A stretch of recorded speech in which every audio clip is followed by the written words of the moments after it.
Welcome to Rama Science World. Let us start about topic heat. Okay. So హీట్కి సంబంధించి ఒక్కొక్క point చెప్పుకుంటూ ఒక్కొక్క అంశాన్ని వివరించుకుంటూ ముందుకెళ్దాం. సో మన అందరికీ తెలుసు, మనం ఇప్పుడు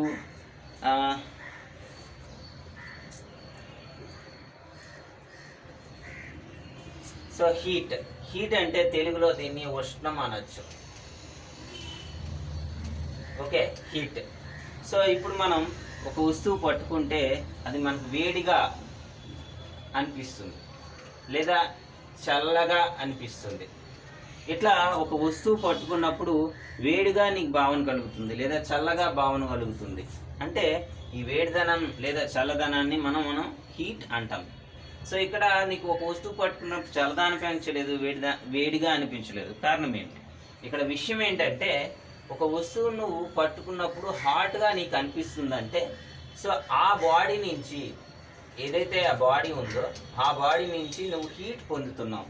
అంటే కొంత శక్తిని నువ్వు పొందుతున్నప్పుడు నీకు హాట్గా అనిపిస్తుంది అనమాట. సో మనం ఒక ఎనర్జీని మనం పొందుతుంటే ఆ వస్తువు నుంచి అది మనకి హాట్గా అనిపిస్తుంది, వేడిగా అనిపిస్తుంది. సో అట్లాగా నువ్వు ఒక వస్తువు పట్టుకున్నప్పుడు చల్లగా అనిపిస్తుంది, కోల్డ్గా అనిపిస్తుంది. అంటే కారణం ఏంటంటే నువ్వు ఆ వస్తువునికి కొంత శక్తిని ఇస్తున్నావు అని. అర్థమవుతుందా? సో ఇక్కడ ఒక వస్తువు నుంచి నువ్వు you are gain some energy from that body. So in that case you feel hotness. Okay, so అలానే నువ్వు ఒక వస్తువుని పట్టుకున్నావు, నీకు చల్లగా అనిపించింది. చల్లగా అనిపిస్తుందంటే కారణం ఏంటి? అక్కడ ఆ వస్తువు నాకు నువ్వు శక్తి ఇస్తున్నావు. You are give some energy to that body. So you loss some energy to that body. So అలా ఒక వస్తువులు చల్లగా అనిపించడానికి కారణం. సో ఇక్కడ ఫ్లో అవుతుంది కదా, అంటే నువ్వు పట్టుకుంటున్నావు నీ చేతులతో.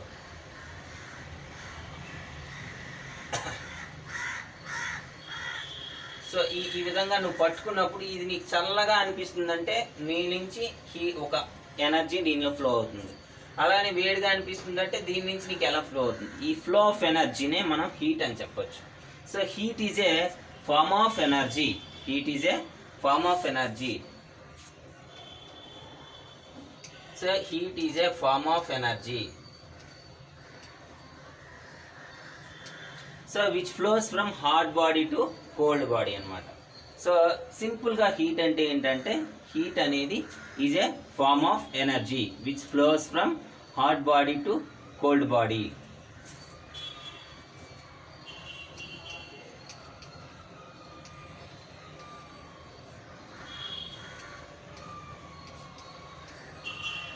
సో ఇక్కడ మనము హీట్ అనేది ఏ డివైస్తో కొలుస్తాము అంటే, కెలోరీమీటర్ అనే డివైస్ ఉంది. సో కెలోరీమీటర్ అనే డివైస్తో కెలోరీమీటర్ అనే డివైస్తో మనం కొలుస్తాం. So what is the instrument for measuring heat అని అంటే, హీట్ని మెజర్ చేసే ఇన్స్ట్రుమెంట్ ఏంటి అంటే calorimeter. Calorimetry is a branch of physics which deals with heat అనమాట. సో హీట్ గురించి డీల్ చేసేటటువంటి దాన్ని మనం కెలోరీమెట్రీ అంటాం. సో కెలోరీమెట్రీ. సో రైట్, అయితే హీట్కి సంబంధించిన యూనిట్స్ చూద్దాం. So what is the units of heat అంటే, సో సిజిఎస్ యూనిట్స్ కెలోరీ, మరి ఎస్ఐ యూనిట్స్ జౌల్. ఓకే, అంటే 1 కెలోరీ ఈక్వల్ టు 4.2 లేదా 4.18, మ్యాక్సిమం 4.2. సో మరీ డీటెయిల్గా ఇవ్వాలి 4.186 అని చెప్తాం. 4.2 జౌల్స్ అనమాట. Okay, so this is the conversion. ఇక్కడ మనకి చూడండి, మరొకసారి చెప్పుకుందాం. హీట్ అంటే is a form of energy which flows from hot body to cold body. So ఒక వస్తువు నీకు వేడిగా అనిపిస్తుందంటే you are loss some energy to that body. You are gain some energy to that body. వేడిగా అనిపిస్తుందంటే నువ్వు ఆ బాడీ నుంచి కొంత ఎనర్జీని పొందుతున్నావు. చల్లగా అనిపిస్తుందంటే you are loss some energy to that body. చల్లగా అనిపించడానికి కారణమైతే అది. సో తరువాత హీట్ అంటే సింపుల్గా చెప్పాలంటే heat is a form of energy. So మరి వేడి వస్తువు నుంచి చల్లని వస్తువు ఫ్లో అవుతుంది కదా, దాన్ని మనం హీట్ అని చెప్తాం. సో అట్లానే హీట్ని మనం మెజర్ చేయడానికి ఇన్స్ట్రుమెంట్ ఏంటి? సో ఏ ఇన్స్ట్రుమెంట్ ద్వారా కొలుస్తామంటే కెలోరీమీటర్ అనే ఒక ఇన్స్ట్రుమెంట్ ఉంది, ఆ ఇన్స్ట్రుమెంట్ ద్వారా కొలుస్తాం. సో మరి యూనిట్స్ ఏంటి అంటే కెలోరీ, సిజిఎస్ యూనిట్స్ ఏంటి అంటే కెలోరీ, మరి ఎస్ఐ యూనిట్స్ ఏంటంటే joule. So 1 calorie equal to ఎంత value? 4.2 joules. So 1 calorie equal to dash అంటే 4.2 జౌల్స్ లేదా 4.186 అని మనం ఇన్ డీటెయిల్ మన టెక్స్ట్ బుక్ ప్రకారం చెప్పచ్చు. సో ఇది విషయం అన్నమాట. ఓకే, సో నా ఇప్పుడు మనం ఏం చెప్పుకుందాం అంటే టెంపరేచర్ గురించి చెప్పుకుందాం. సో టెంపరేచర్ అంటే ఏంటి? Temperature is A indication of hotness or coldness of a body. Okay, so ఒక వస్తువు చల్లగా ఉంది అంటున్నాం, ఎంత చల్లగా ఉంది. ఒక వస్తువు వేడిగా ఉంది అంటున్నాం, ఎంత వేడిగా ఉంది అని చెప్పేదే temperature. Okay, so temperature is a measurement of how hot body are how cooled the body, అంటే హౌ మచ్ ఎంత అనేది చెప్తుంది అనమాట టెంపరేచర్. ఉష్ణోగ్రత అని చెప్పవచ్చు. ఓకే, టెంపరేచర్ గురించి ఏం చెప్పాం? Temperature is indication or the measurement of hotness or coldness of a body. Okay, ఎంత చల్లగా ఉంది, ఎంత వేడిగా ఉంది అని చెప్పేదాన్ని టెంపరేచర్ అని చెప్తాం. సో నెక్స్ట్ టెంపరేచర్ తర్వాత మనం ఇందులో టెంపరేచర్ని మనం ఏ డివైస్లో కొలుస్తామంటే మనందరికి తెలుసు థర్మోమీటర్. థర్మోమీటర్ అనే ఒక డివైస్ ద్వారా కొలుస్తాం. థర్మోమీటర్ అనే డివైస్ ద్వారా టెంపరేచర్ని కొలుస్తాం. ఇవి మనకి ఇప్పుడు జనరల్గా ఒక డాక్టర్ దగ్గరికి వెళ్ళేటప్పుడు ఆయన ఏదైతే టెంపరేచర్ని చెక్ చేస్తాడో దాన్ని నార్మల్గా ఉపయోగిస్తుంది థర్మోమీటర్. అక్కడ ఒక రకమైన థర్మోమీటర్ ఉంటుంది. అట్లానే ల్యాబొరేటరీస్లో మనకి చాలా ఎక్కువ మొత్తంలో హీట్ ఉంటుంది అక్కడ. అట్లానే మరి థర్మల్ స్కానింగ్, అంటే ఎలక్ట్రికల్ థర్మోమీటర్స్ ఉంటాయి, థర్మిస్టర్స్. ఇట్లా రకరకాల థర్మోమీటర్స్ అనేవి ఉంటాయి. జనరల్ థర్మోమీటర్స్ ఇక్కడ డిస్కస్ చేస్తాం. సో ఈ థర్మోమీటర్కి సంబంధించిన అది ఒక కాన్సెప్ట్ అనమాట. కొంచెం అడ్వాన్స్డ్గా థర్మోమీటర్ ఏ విధంగా వర్క్ చేస్తాయి, థర్మోమీటర్లో టైప్స్ ఏంటి, మొత్తం వేరే సిలబస్. అయితే జనరల్గా ఇక్కడ వరకు మాత్రం థర్మోమీటర్ అనేది టెంపరేచర్ని కొలుస్తాం. జనరల్ థర్మోమీటర్స్ ఇక్కడ డిస్కస్ చేస్తాం. So next temperature units of thermometer. Temperature ఏంటంటే డిగ్రీ సెల్సియస్, మరి కెల్విన్, సో డిగ్రీ ఫారెన్హీట్, ఇట్లా యూనిట్స్ చెప్పవచ్చు అనమాట. ఓకే, సో రీమర్, ర్యాంకైన్ ఇవన్నీ కూడా మిగతా ఉంటాయి. పాపులర్గా మనకి 3 మనం చెప్పుకుంటాం. So degree Celsius, kelvin, Fahrenheit అనేవి యూనిట్స్ ఆఫ్ టెంపరేచర్ అనమాట. సో టెంపరేచర్ యొక్క యూనిట్స్గా మనం చెప్పవచ్చు. ఓకే, సో అయితే ఇక్కడ మనం ఏంటంటే మరొకసారి చెప్పుకుందాం. Temperature is A effect are temperature is A indication of hotness or coldness of a body. So okay, temperature is a measurement of hotness or coldness of body అని చెప్పచ్చు. సో టెంపరేచర్ని కొలిచేటటువంటి మీటర్ పేరు ఏంటి అంటే థర్మోమీటర్ అని చెప్పొచ్చు. So temperature యొక్క units ఏంటి అంటే కెల్విన్స్, డిగ్రీ సెల్సియస్, కెల్విన్, ఫారెన్హీట్గా మనం చెప్పవచ్చు. నెక్స్ట్ వన్, ఇది మనకి మేజర్గా టెంపరేచర్ సంబంధించిన విషయాలు. థర్మోమీటర్కి వచ్చా ఇక్కడ డిగ్రీ సెల్సియస్, కెల్విన్, ఫారెన్హీట్ వీటి గురించి థర్మోమీటర్ గురించి చెప్పుకుందాం. So now discuss about thermometer. So థర్మోమీటర్కి సంబంధించిన విషయాలకి వద్దాం. సో థర్మోమీటర్ను మనం ఉపయోగించే థర్మోమీటర్ ఏంటంటే మెర్క్యూరీ థర్మోమీటర్ అనమాట. సో ఈ మెర్క్యూరీ అనేది ఎందుకు తీసుకున్నారంటే అక్కడ ఇట్ ఈజ్ మెర్క్యూరీ అనేది లిక్విడ్ రూపంలో ఉన్నటువంటి మెటల్ అనమాట. ఇక్కడ మనం ఉపయోగించే థర్మోమీటర్ మెర్క్యూరీ అనేది ఉంటుంది. ఓకే, సో అక్కడ మేజర్గా ఈక్వల్ ఎక్స్పాన్షన్ ఉంటుంది. సేమ్ టెంపరేచర్లు ఇప్పుడు 100 తర్వాత 90 తర్వాత 1 డిగ్రీ, 90 తర్వాత 2 డిగ్రీలు మారింది. జనరల్గా 20 తర్వాత 2 డిగ్రీలు మారినప్పుడు ఎంత ఎక్స్పాన్షన్ వస్తుందో 90 తర్వాత అట్లా ఈక్వల్ ఎక్స్పాన్షన్స్ అనమాట. సో అట్లా మరి ఈక్వల్ ఎక్స్పాన్షన్స్ వల్ల మళ్ళీ డెన్సిటీ అనే కాన్సెప్ట్ వల్ల మనకి మెర్క్యూరీ అనేది ఉపయోగించడం జరుగుతుంది. సాంద్రత వలన మనకు ఉపయోగించడం జరుగుతుంది. అయితే థర్మోమీటర్లో ముఖ్యంగా 2 ఫిక్స్డ్ పాయింట్స్ ఉంటాయి. థర్మోమీటర్లో ముఖ్యంగా మనకి ఏంటంటే 2 ఫిక్స్డ్ పాయింట్స్ ఉంటాయి. ఒకటోది లోవర్ ఫిక్సింగ్ పాయింట్, సో అంటే దీన్ని లోవర్ ఫిక్స్డ్ పాయింట్ అనమాట ఫస్ట్ వన్. రెండోది ఏంటంటే అప్పర్ ఫిక్స్డ్ పాయింట్, రెండోది అప్పర్ ఫిక్సింగ్ పాయింట్ అని ఉంటుంది. సో లోవర్ ఫిక్సింగ్ పాయింట్ ఎంత అంటే 0 డిగ్రీ సెల్సియస్ ఉంటుంది. అంటే థర్మోమీటర్లో సెల్సియస్ స్కేల్ ఆఫ్ టెంపరేచర్లో లోవర్ ఫిక్సింగ్ పాయింట్ వాల్యూ ఎంత అంటే 0 డిగ్రీస్. అలానే థర్మోమీటర్లో అప్పర్ ఫిక్సింగ్ పాయింట్ ఎంత అంటే 100 డిగ్రీ సెల్సియస్ ఉంటుంది అనమాట. ఓకే, అయితే number of divisions between these points అంటే ఇన్ని మొత్తం 100 ఉంటాయి. సో 100 డివిజన్స్ అనేవి ఇందులో ఉంటాయి అనమాట. Number of divisions between these points in the Celsius scale of టెంపరేచర్లో ఉండేవి. ఓకేనా, రైట్. సో నెక్స్ట్ వన్ చూడండి, కెల్విన్. సో కెల్విన్లోకి వచ్చేసరికి ఇందులో ఎంత ఉంటుందంటే 212 డిగ్రీ, 212 కాదు, ఇది 273 కెల్విన్ అంటే 1.5 అనేది ఉంటుంది. జనరల్గా మనం 273 కెల్విన్స్ అని చెప్తాం. అలానే ఇక్కడ ఉండేది ఏంటంటే 373 కెల్విన్స్ అనమాట, higher fixing.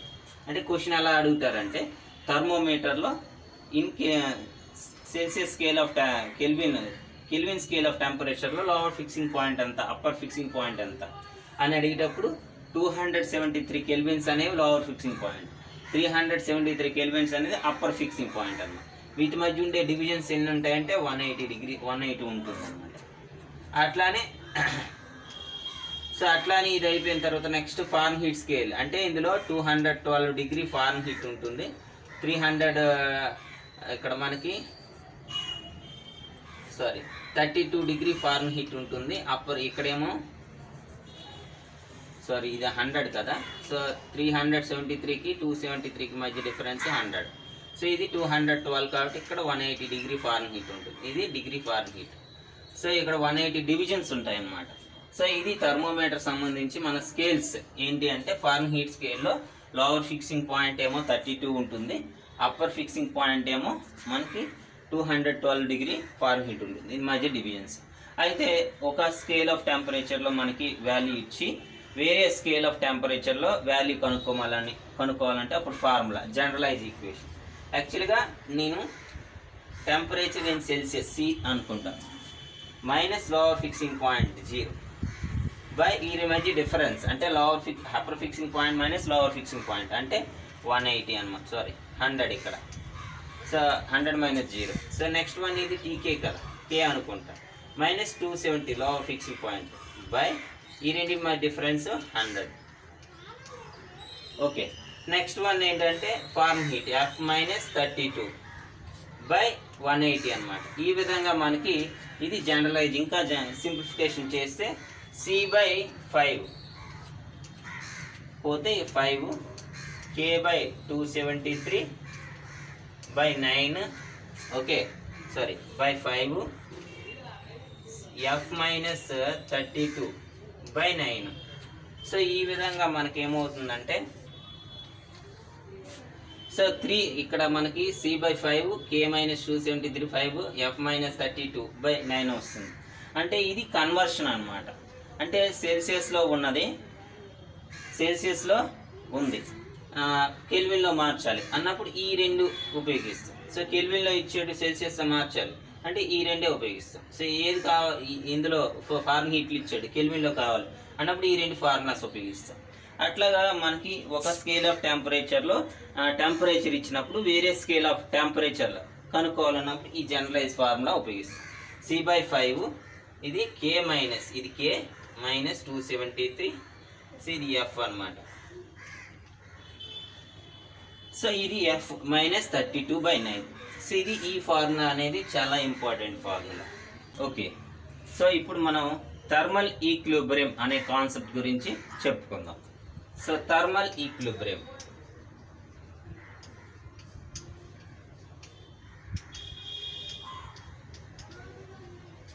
So thermal equilibrium చూడండి, ఒక వ్యక్తి, ఇద్దరు వ్యక్తులు ఉన్నారు. వాళ్ళు ఎలక్ట్రానిక్ వేయింగ్ మెషిన్ మీద నిల్చున్నారు. సో ఒకడు 80 kgs చూపిస్తుంది, ఇంకొకటిది కూడా 80 kgs చూపిస్తున్నారు. వీళ్ళిద్దరు ఏది ఈక్వల్గా అయినట్టు, ఇక్కడ వెయిట్ ఈక్వల్ అయినట్టు. అట్లానే వాళ్ళిద్దరు హైట్ ఒకే హైట్లో ఉన్నాడు అంట. అట్లాగా వీళ్ళు వెయిట్ పరంగా ఈక్విలిబ్రియం ఉన్నాడు, హైట్ పరంగా ఈక్విలిబ్రియం ఉన్నాడు. అట్లానే మనం బజార్కి వెళ్ళేటప్పుడు వాళ్ళు ఎంత సామాన్ కొన్నారో మనం అంతే సామాన్ కొంటే అంటే అక్కడ వెయిట్ పరంగా సామాన్ల పరంగా ఈక్వల్గా ఉంటాం. ఇట్లా థర్మల్ ఈక్విలిబ్రియం అంటే టెంపరేచర్ పరంగా బాడీస్ అనేవి అంటే బాడీ టెంపరేచర్ పరంగా వాళ్ళ బాడీస్ ఏదైతే వస్తువులు ఉన్నాయో ఆ బాడీస్ టెంపరేచర్ అనేవి ఈక్వల్గా ఉండడం. సో సపోజ్ మనం ఒక పెద్ద బకెట్ తీసుకున్నాం. ఈ బకెట్లో నీళ్ళు ఉన్నాయి. సో నీళ్ళు ఏమవుతున్నాయి అంటే మనకు చల్లగా ఉంది, ఇందులో వేడి పాలు పెట్టాం అంటే ఇది హాట్గా ఉంది. సో మనకు తెలుసు కొంత సమయం తర్వాత ఈ వేడి అనేది ఈ నీటిలోకి వెళ్ళిపోతుంది. సో ఆటోమేటిక్గా ఇక్కడ ఉన్న వాటర్ అంతా కూడా హాట్ అంటే టెంపరేచర్ అనేది రైజ్ అవుతుంది. కొంత సమయం తర్వాత దీని టెంపరేచర్ చూసినా ఈక్వల్గా ఉంటుంది. అంటే ఆ రెండు కూడా ఒకే టెంపరేచర్ వద్ద ఉన్నాయి. ఇంకా మళ్ళీ టెంపరేచర్ చేంజ్ వన్స్ ఆ రెండు బాడీస్ కూడా థర్మల్ ఈక్విలిబ్రియం పొజిషన్లోకి వచ్చేసిన తర్వాత ఇంకా టెంపరేచర్ అనేది మారడానికి అవకాశం లేదు, ఎందుకంటే ఒక్కసారి రీచ్ అయిపోయినాయి. సో కాబట్టి అక్కడ టెంపరేచర్ అనేది చేంజ్ కాదు. సో టెంపరేచర్ అనేది ఈక్వల్గా ఉంటుంది అనమాట. ఓకే, సో అక్కడ the two bodies are in thermal equilibrium అని మనం చెప్పవచ్చు. సో ఈ విధంగా when two bodies are initially in different temperature, so when now we contact two bodies, okay, in thermal contact interval, after some time, so the both bodies are at the same temperature. కొంత సమయం తర్వాత so ఈ రెండు bodies ఏ అనుకున్నాం, B అనుకున్నాం. ఇది వేడిగా ఉంది, హాట్గా ఉంది, బి అనే బాడీ కోల్డ్గా ఉంది. థర్మల్ కాంటాక్ట్లో పెట్టినప్పుడు దీంట్లో నుంచి దీంట్లోకి ఏటవుతుందంటే హీట్ అనేది హాట్ బాడీ నుంచి కోల్డ్ బాడీకి వెళ్తుంది. ఎప్పుడు కూడా హీట్ అనేది హాట్ బాడీ నుంచి కోల్డ్ బాడీ వైపు వెళ్తుంది. కొంత తర్వాత ఈ రెండు కూడా టెంపరేచర్ ఈక్వల్గా వచ్చేస్తుంది. సో అట్లా టెంపరేచర్ అంటే బాడీస్ యొక్క టెంపరేచర్ అనేది ఈక్వల్గా ఉంటే థర్మల్ ఈక్విలిబ్రియం అంటాం. ఓకే, ఏంటది? థర్మల్ ఈక్విలిబ్రియం, ఉష్ణ సమతాస్థితి అని చెప్పొచ్చు. సో వన్స్ టూ బాడీస్ అని అంటే ఇప్పుడు A and B and A and B are thermal contact and B and C are thermal contact separatedly ఉంటే A అనేది 45 degrees ఉందనుకోండి, C అనేది కూడా 45 ఉంటుంది. ఎందుకంటే ఈ రెండు థర్మల్ కాంటాక్ట్లో ఉన్నాయి. సో ఆటోమేటిక్గా 3 థర్మల్ కాంటాక్ట్లో ఉన్నట్టు. సో మొత్తంగా 45 degrees.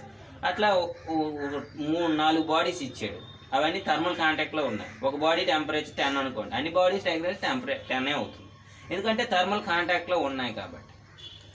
సో అదనమాట. సో ఈ వీడియోలో మనం ఏ డేట్ చెప్పుకున్నాం డిస్కస్ చేద్దాం. హీట్ గురించి చెప్పుకున్నాం, టెంపరేచర్ గురించి చెప్పుకున్నాం. ఓకే, టెంపరేచర్ గురించి చెప్పుకున్నాం. నెక్స్ట్ వన్ థర్మోమీటర్ గురించి చెప్పుకున్నాం. Next one Celsius scale of temperature. So scales of temperature. So scales of temperature గురించి చెప్పుకున్నాం. ఓకే, నెక్స్ట్ వన్ మనం ఇప్పుడు చెప్పుకున్నాం థర్మల్ ఈక్విలిబ్రియం.